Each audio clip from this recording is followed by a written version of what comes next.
If you want to know what's going on in your neighborhood, you want to see what's happening with values, you want to see what your neighbors price their homes at, what it sells at, go to duncanduo.com, fill out your address. You'll get a free home value report that comes to you constantly to keep you updated on what's going on. Because the reality is I'd love to speculate and say I know exactly what's going to happen. This storm is unprecedented. I have some predictions. I have some beliefs that are supported by my instincts based on 20 years of experience, but we don't have a model for what this storm is going to do to our real estate market. So no one's really going to be able to tell you for sure. What I can tell you is if you go to duncanduo.com, you fill out that thing, you fill out our form, you stay on our site, you get your home value estimates, you request a cash offer if you want, request an appointment with us. You can do all those things on duncanduo.com. Now, what's going to happen to real estate in Tampa Bay? First off, I think we are going to see some softening of our average sale price because there are going to be segments of our market hit worse than others, and that will pull the average for the whole market down. We're going to see listings increase. More people are going to want to move and sell their home. They're going to be afraid of the risk that this storm caused, and they're going to want to take their equity, especially those that maybe got unscathed. They may say, I don't want to risk this again. I want to get my equity out and I want to sell, or I want to move. I don't want to put my family in the eye of another storm. So there are going to be more sellers. There's also going to be sellers who have storm damage, and they're going to say,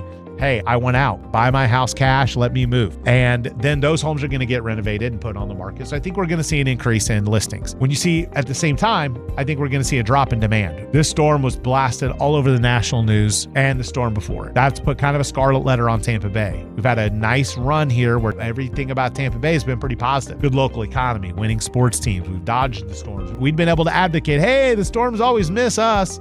We're great. You know, those people in South Florida and on the other coast, they get hammered, but we're good. Not anymore. We're the two most recent bad ones of Florida, and they hit our area hard. So we're not going to be able to advocate for that anymore. So we're going to be stigmatized for a little bit. So I think that's going to reduce our population growth. Some people may celebrate that, but it will negatively impact the real estate market in terms of eliminating some buyers. Now, if interest rates start to drop and they continue to drop through next year, some of that may get offset, but we know insurance prices are also going to go up. So if insurance prices are going to go up, we're going to lose some buyers. There's a stigma to our market. Naturally, you can point a picture where we're going to see a drop in home values. Okay. Now, when I say that as an average. There are segments of our marketplace that are going to do better than others. I think our luxury market will be hit kind of hard because I think that crowd can buy and live anywhere. So people that are buying $2 and $3 million homes, they may avoid our area for a while because they've seen so much negative news. They may move to other parts of Florida or other parts of the country. For our luxury market, we have a lot of storm damaged homes. I think our luxury market will struggle a little in the short term. However, I think a lot of those displaced people in those luxury homes will buy in our market. They'll maybe move out to the suburbs, they'll buy new construction, or they'll buy a condo.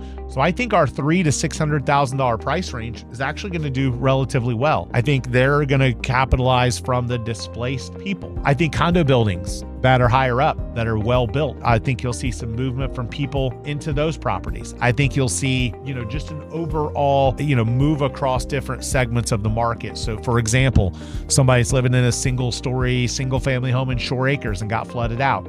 Maybe they kind of like St. Pete and they look to, move into a building that didn't have damage. So the buildings that didn't have damage may do a little bit better. The buildings in those mid-level price ranges where they're likely to be people buying those to live in temporarily while their homes are remodeled may do kind of well. I think new construction and stuff out in the suburbs is going to do well. Now, again, the ones that didn't have damage or flooding, the ones that got damaged and flooded, you have to understand that what's going to end up happening in those areas where there was damage or flood is it's going to be really hard to value properties because your neighbor might have flooded and you didn't, and they're going to throw their house on the market and maybe slop it back together and try and get out and put it at a low price, and that's going to drive down values in neighborhoods. The other thing that's going to happen in a lot of these flood-affected neighborhoods are the ones that have a lot of people with mortgages or high loan-to-value mortgages that didn't have flood insurance and now become a default situation, become a foreclosure or short sale.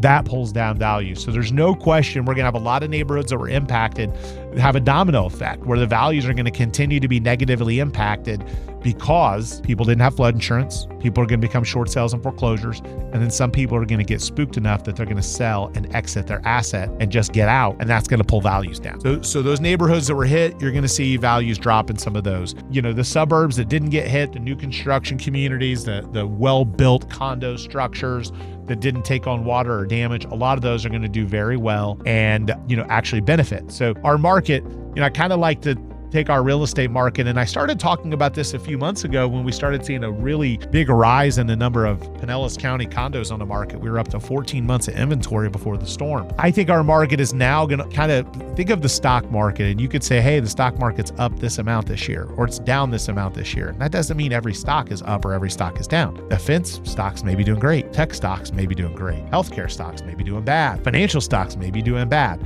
So our real estate market, you're now going to have that same thing. We're not going to really be able to generically categorize and say, oh, the market's doing this. It's really going to depend on the specific product and the niche. Coastal condos, coastal single family homes that are one story versus multi-story versus the suburbs versus new construction versus the rural homes. So again, it really do need that hyper local expert. So if you're thinking about buying or selling, that's the one thing our team can bring to the table, is because we work in all these markets. We can know what's going on everywhere and kind of give you the best advice about, hey, look, here's the safest place to go right now. Here's the best path for you. Here's what you should do to take advantage of this situation, or here's what you should do just to simply get out and move on. So hopefully that's helpful for you. Again, DuncanDuo.com for a cash offer on your house, for a free home value estimate, and to get our neighborhood report to keep you updated on everything going on in your neighborhood.